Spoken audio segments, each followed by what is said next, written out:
అందరికీ నమస్కారం. లాస్ట్ 3 పార్ట్స్‌లో మనం కాల్షియంకి సంబంధించి ఏం చూస్తాం అనేది ఒక బ్రీఫ్ రివ్యూ చూద్దాం ఫస్ట్. లాస్ట్ 3 పార్ట్స్‌లో మనం ఫస్ట్ కాల్షియం అంటే ఏంటి, కాల్షియం శరీరంలో ఎలా పనిచేస్తుంది, ఇంకా కాల్షియం లోపం వల్ల వచ్చే లక్షణాలు, calcium deficiency and science, warning signals. ఇప్పుడు చాలామంది అడిగే ప్రశ్న, కాల్షియం ఎక్కువగా రావాలి అంటే ఏం తినాలి? ఫుడ్ సోర్సెస్కి సంబంధించి మనం ఈరోజు సెషన్ అనేది మనం కండక్ట్ చేస్తున్నాం. ఎలాంటి ఫుడ్స్లో కాల్షియం అనేది బాగా లభిస్తుంది అనేది మనం ఈరోజు యొక్క మెయిన్ టాపిక్. ఎలాంటి ఫుడ్ తినడం వల్ల మనకు కాల్షియం బాగా దొరుకుతుంది అది ఈరోజు మనం తెలుసుకుంటాం. ఇప్పుడు ఫస్ట్ ప్రోడక్ట్ అంటే ఫస్ట్ ఐటమ్ మిల్క్. పాలు కాల్షియం యొక్క మంచి సోర్సెస్. కాల్షియంకి సోర్సెస్ చాలా, ఫుడ్ సోర్సెస్లో పాలు అనేది బెస్ట్ సోర్సెస్లో టాప్ మోస్ట్ మిల్క్. అయితే పాలు మాత్రమే కాల్షియం సోర్స్ కాదు. చాలామంది పాలు తాగలేరు. వారికి కూడా అనేక ఆల్టర్నేటివ్ సోర్సెస్ ఉన్నాయి. ఆల్టర్నేటివ్ సోర్సెస్ అంటే కేవలం పాలు అనేది టాప్ సోర్స్ కాల్షియంకి. నెక్స్ట్ పాల తర్వాత సెకండ్ సోర్స్ వచ్చేసి ఫుడ్ సోర్స్ కర్డ్, పెరుగు పాల కంటే కూడా ఈజీగా డైజెస్ట్ అవుతుంది, ఈజీగా జీర్ణం అవుతుంది.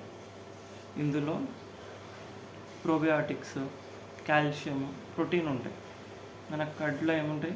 ప్రోబయాటిక్స్ ఉంటాయి, ఇంకా కాల్షియం ఉంటుంది, ఇంకా ప్రోటీన్ కూడా కర్డ్లో ఉంటుంది. రోజు 1 కప్పు పెరుగు తీసుకోవచ్చు. నెక్స్ట్ థర్డ్ ఫుడ్ సోర్స్ మనకు కాల్షియంకి సంబంధించి అది పన్నీర్. పన్నీరులో ఏముంటాయంటే ప్రోటీన్, కాల్షియం. ప్రోటీన్ ఉంటుంది, కాల్షియం ఉంటుంది.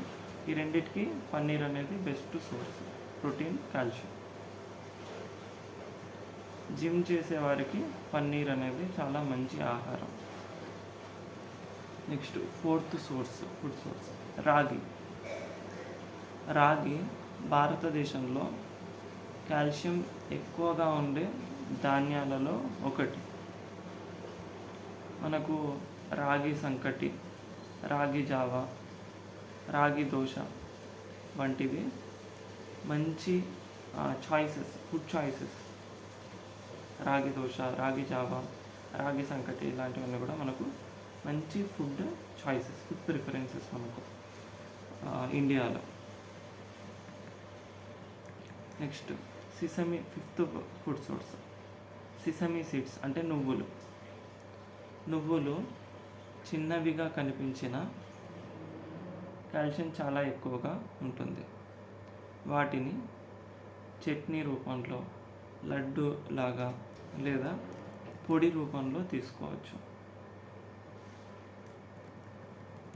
నెక్స్ట్ సిక్స్త్ సోర్స్ వచ్చేసి ఆల్మండ్స్. మనకు బాదం పప్పు అంటాం కదా, ఆల్మండ్స్. ఈ బాదంలో calcium, vitamin E and healthy fats and protein కూడా అందిస్తుంది. రోజుకు 5 నుంచి 10 బాదం పప్పులు సరిపోతాయి. కాల్షియంలో బాదం పప్పులో కాల్షియం ఉంటుంది, విటమిన్ ఇ ఉంటుంది, హెల్దీ ఫ్యాట్స్ ఉంటాయి, ఇంకా ప్రోటీన్ కూడా ఉంటుంది బాదంలో. డైలీ 5 to 10 తీసుకుంటే సరిపోతుంది. నెక్స్ట్ సెవెంత్ ఫుడ్ సోర్స్ మనకు సోయా ప్రోడక్ట్స్. మనకు సోయాబీన్స్, టోఫు, సోయా మిల్క్ ఇవన్నీ కూడా కాల్షియం మరియు ప్రోటీన్ కలిగి ఉంటాయి. ఈ సోయా ప్రోడక్ట్స్లో కాల్షియం ఉంటుంది, దాంతోపాటు ప్రోటీన్ కూడా మనకు కలిగి ఉంటాయి. వెజిటేరియన్స్కి ఈ సోయా మిల్క్ కానీ, టోఫు కానీ, సోయాబీన్స్ కానీ ఇవి చాలా మంచి ఫుడ్ చాయిసెస్, మంచి ఎంపిక. నెక్స్ట్ ఎయిత్ సోర్స్ వచ్చేసి గ్రీన్ లీఫీ వెజిటబుల్స్, ఆకుకూరల్లో కాల్షియం సరిపడా ఉంటుంది. ఉదాహరణలు పాలకూర, బచ్చలి కూర, మునగాకు, తోటకూర. నెక్స్ట్ 9th సోర్స్ వచ్చేసి డ్రమ్ స్టిక్ లీవ్స్, మునగాకు సూపర్ ఫుడ్ అని పిలుస్తారు. మనం డ్రమ్ స్టిక్ లీవ్స్ అంటాం దీని ఇంగ్లీష్లో. ఇందులో కాల్షియం ఉంటుంది, iron, vitamin A, vitamin C కూడా ఉంటాయి. ఐరన్కి ఇది అంటే ఐరన్ కూడా కలిగి ఉంటుంది. Calcium, iron, vitamin A, vitamin C ఇవన్నీ కూడా మనకు మునగాకులో ఉంటుంది.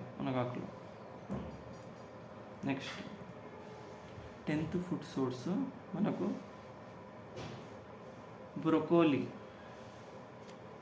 బ్రొకోలీ అనేది మనకు 10th ఫుడ్ సోర్స్. బ్రొకోలీలో calcium, vitamin C, vitamin K, fibre కలిగి ఉంటుంది. నెక్స్ట్ 11th చీజ్లో కాల్షియం ఎక్కువగా ఉంటుంది, కానీ కొవ్వు, ఉప్పు ఎక్కువగా ఉండవచ్చు. చీజ్లో కాల్షియం ఉంటుంది, కానీ కొవ్వు, ఉప్పు ఎక్కువగా ఉండవచ్చు. కాబట్టి పరిమితంగా తీసుకోవాలి. నెక్స్ట్ 12th ఫుడ్ సోర్స్ మనకు ఫిష్. కొన్ని చేపల్లో కాల్షియం మంచి పరిమాణంలో ఉంటుంది. ప్రత్యేకంగా ఎముకలతో తినే చేపల్లో ఇంకా ఎక్కువగా ఉంటుంది. ఫిష్ కూడా మనకు కాల్షియంకి one of the sources. Next 13th source eggs. గుడ్లు మనకు కాల్షియం కంటే కూడా విటమిన్ డికి బెస్ట్ ఫుడ్ సోర్స్గా మనం ఉంటుంది. ఎగ్స్, గుడ్ అనేది కాల్షియం కంటే కూడా ఎక్కువగా మెయిన్గా విటమిన్ డికి ఫుడ్ సోర్స్గా ఉంటుంది. ఫుడ్ సోర్స్గా చాలా ఇంపార్టెంట్. విటమిన్ డి ఏం చేస్తుందంటే కాల్షియం యొక్క అబ్జార్ప్షన్, మన బాడీలో కాల్షియం అబ్జార్ప్షన్ బాగా జరగడానికి విటమిన్ డి సపోర్ట్ చేస్తుంది. Next 14th fortified foods. ఇప్పుడు కొన్ని పాలు, సీరియల్స్, ప్లాంట్ మిల్క్స్ వంటి ఆహారాలలో కాల్షియం అదనంగా కలుపుతున్నారు. వాటిని ఫోర్టిఫైడ్ ఫుడ్స్ అంటారు. పాలు కానీ, సీరియల్స్ కానీ, ప్లాంట్ మిల్క్స్ కానీ వాటిలో మనకు కాల్షియం అడిషనల్గా యాడ్ చేయడం జరుగుతుంది. వాటినే ఫోర్టిఫైడ్ ఫుడ్స్ అని మనం అంటాం. తర్వాత next 15th food source dry fruits. మనకు డ్రై ఫ్రూట్స్లో అంజీర్, బాదం, పిస్తా వంటి డ్రై ఫ్రూట్స్లో కాల్షియం కొంత మోతాదులో ఉంటుంది. కాల్షియం అనేది ఈ డ్రై ఫ్రూట్స్లో కూడా అంజీరు, బాదం, పిస్తా వీటిలో కూడా మనకు కొంత మోతాదులో కాల్షియం ఉంటుంది. Next 16th beans. మనకు రాజ్మా, చిక్ పీస్, ఇంకా బ్లాక్ బీన్స్ వీటిలో మనకు కాల్షియం, ప్రోటీన్, ఫైబర్ ఇలాంటివి ఇస్తాయి. Rajma, chick peas, black beans. Next 17th best food combinations. Calcium తీసుకుంటే మనకు అందులో దాంతోపాటుగా విటమిన్ డి ఖచ్చితంగా కావాలి. కాల్షియం తీసుకుంటే విటమిన్ డి కూడా ఉండాలి. ఎందుకంటే విటమిన్ డి అనేది కాల్షియం బాగా మన స్మాల్ ఇంటెస్టైన్లో అబ్జర్వ్ అవ్వడానికి హెల్ప్ అవుతుంది. విటమిన్ కే, ఇంకా కాల్షియంతో విటమిన్ డితో పాటు ఇంకా మనకి ఎలాంటి న్యూట్రియంట్స్ అవసరం, ఎలాంటి మినరల్స్ అవసరం, ఎలాంటి విటమిన్స్ అవసరం అనేది చూద్దాం. ఇప్పుడు మనకు విటమిన్ డితో పాటు విటమిన్ కే, మెగ్నీషియం, ఫాస్ఫరస్ కూడా అవసరం. అప్పుడే కాల్షియం సరిగ్గా ఉపయోగపడుతుంది. నెక్స్ట్ 18th పాయింట్ వచ్చేసి మన బాడీలో కాల్షియం అబ్జార్ప్షన్ని తగ్గించే కొన్ని ఫుడ్స్ ఉంటాయి. వాటికి సంబంధించి ఈ point, foods that reduce calcium absorption. Calcium absorption బాడీలో తగ్గించే ఫుడ్ సోర్సెస్ అధికంగా సాఫ్ట్ డ్రింక్స్, అంటే కొంతమంది కూల్ డ్రింక్స్ తీసుకుంటారు.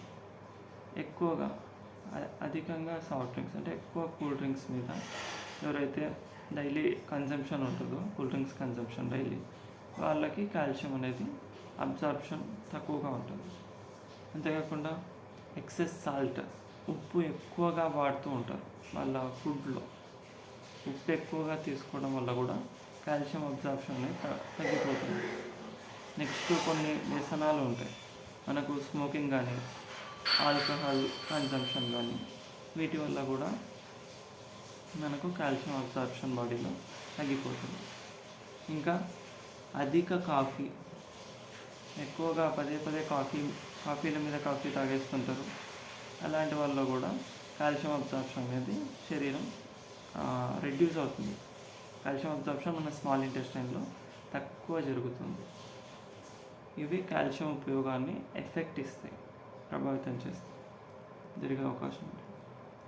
నెక్స్ట్ 19th పాయింట్ వచ్చేసి మనకు డైలీ లైఫ్ స్టైల్ టిప్స్ ఈ కాల్షియంకి సంబంధించి. ఉదయాన్నే సూర్యరశ్మి కొంత టైం కేటాయించడం, సన్ రైజ్లో ఉండడం. నెక్స్ట్ వాకింగ్ కానీ, next strength training, daily strength training అంటే వెయిట్ లిఫ్టింగ్ కానీ, ఇవన్నీ కూడా. నెక్స్ట్ బ్యాలెన్స్డ్ డైట్, సమతుల్య ఆహారం. నెక్స్ట్ ప్రోటీన్ ఇంటేక్, ప్రోటీన్ అనేది చాలా helpful. Next vitamin D, magnesium, ఇవి కాల్షియం యొక్క ఉపయోగాన్ని పెంచుతాయి. నెక్స్ట్ మనకు 20th point, don't depend only on supplements. కేవలం మనం సప్లిమెంట్స్ తీసుకొని కాల్షియం మనకు సఫిషియంట్ అవుతుంది అని కేవలం సప్లిమెంట్స్ పైనే డిపెండ్ అవ్వకూడదు. చాలామంది ట్యాబ్లెట్స్ వెంటనే యూజ్ చేయడం స్టార్ట్ చేస్తారు, కానీ వైద్యుని లేదా అర్హత కలిగిన ఆరోగ్య నిపుణుల సలహా లేకుండా అవసరం లేని సప్లిమెంట్స్ తీసుకోవడం మంచిది కాదు. ముందుగా మన ఫుడ్ ద్వారా, ఆహారం ద్వారా కాల్షియం తీసుకోవడానికి ట్రై చేయాలి. ఫుడ్ ద్వారానే మనకు చాలా బెనిఫిట్ అవుతుంది. ఈ సెషన్ యొక్క కీ టేక్అవేస్ చూద్దాం. ఈ సెషన్లో మనం కాల్షియంకి సంబంధించి ఫుడ్ సోర్సెస్ మీద ఫోకస్ పెట్టాము కదా. కాబట్టి ఫస్ట్ పాయింట్ ఏమంటే, పాలు మాత్రమే కాల్షియం సోర్స్ కాదు, ఇంకా చాలా సోర్సెస్ ఉన్నాయి. పాలతో పాటు రాగి, నువ్వులు, ఇంకా మునగాకు అంటే డ్రమ్ స్టిక్ లీవ్స్ అని ఇందాక చూసినాం, డ్రమ్ స్టిక్ లీవ్స్, ఇంకా బాదం, పెరుగు, పన్నీరు, ఇవన్నీ కాల్షియంకి మంచి మూలాలు, మంచి ఫుడ్ సోర్సెస్. ఇప్పుడు మనం కంక్లూజన్కి వద్దాం. నెక్స్ట్ పార్ట్ 5లో మనం తెలుసుకోబోయేది daily calcium requirements age wise, ఇంకా ఐసీఎంఆర్ యొక్క రికమెండెడ్ ఇంటేక్ ఎంత తీసుకోవాలి daily requirement as per ICMR standards, ఇంకా ప్రెగ్నెంట్ ఉమెన్ యొక్క రిక్వైర్మెంట్స్, అంటే ప్రెగ్నెంట్ ఉమెన్ అంటే బాలింతలు ఉంటారు, లేదంటే గర్భధారణ సమయంలో ఉండే ఫీమేల్ ఉంటారు, వాళ్ళకి డైలీ కాల్షియం రిక్వైర్మెంట్స్ ఎంత అనేది చూస్తాం. తర్వాత చిల్డ్రన్కి ఎంత కాల్షియం రిక్వైర్మెంట్ ఉంటుంది, చిల్డ్రన్ రిక్వైర్మెంట్స్ చూస్తాం. తర్వాత ఓల్డ్ పీపుల్ అంటే సీనియర్ సిటిజన్ రిక్వైర్మెంట్స్ కూడా ఉంటుంది. తర్వాత ఒక question, can you take too much calcium? ఈ క్వశ్చన్ కూడా మనం నెక్స్ట్ సెషన్లో పార్ట్ 5లో చూస్తాం. తర్వాత calcium supplements, do you really need them? ఇవన్నీ మీద కూడా డైలీ రిక్వైర్మెంట్స్కి సంబంధించి ఎంత తీసుకోవాలి కాల్షియం అనేది దాని మీద ఒక డీటెయిల్డ్ సెషన్ మనం పార్ట్ 5లో చేస్తున్నాం నెక్స్ట్ వీడియోలో. కాబట్టి మీరు ఫస్ట్ ఈ 4 videos, first part 1, part 2, part 3, part 4 ఈ రోజు దాకా జరిగిన 4 పార్ట్స్ కూడా మళ్ళీ ఒకసారి చూడండి, సరేనా? అప్పుడు మీకు 5th పార్ట్కి సంబంధించి చాలా గుడ్ అండర్స్టాండింగ్ వస్తుంది. మంచిగా మీరు 5th పార్ట్లో కూడా ఆ డైలీ రిక్వైర్మెంట్స్ మనం తెలుసుకోగలుగుతాం. ఓకేనా? Thank you so much.